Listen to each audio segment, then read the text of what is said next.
குறைக்க உங்கள் வீட்டிற்கு அருகில் உள்ள சிவன் கோவிலுக்கு ஞாயிற்றுக்கிழமை மாலை 4:30 மணி முதல் 6 மணி வரை உள்ள ராவுகால நேரத்தில் 4:30 முதல் 5:30 வரை உள்ள விஷ நாழிகையை தவிர்த்துவிட்டு 5:30 6 மணி வரை உள்ள அமிர்த நாழிகையில் பரிகாரம் செய்யுங்கள்.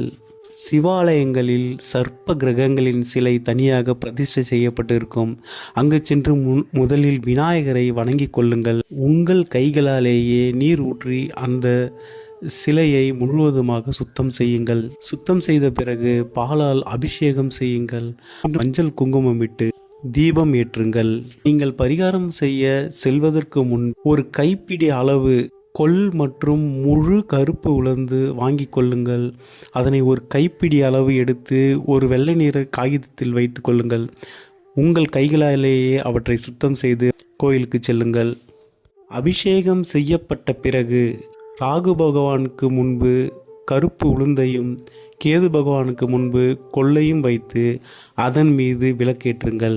அங்கேயே சிறிது நேரம் அமர்ந்து சர்ப்ப கிரகங்களிடம் பிரார்த்தனை செய்து கொள். ராகு மற்றும் கேது பகவானால் ஏற்படும் தீமைகளின் அளவினை குறைக்கும். அதன் பின் உங்கள் மனதில் ஒரு புதிய தெம்பு கிடைக்கும்.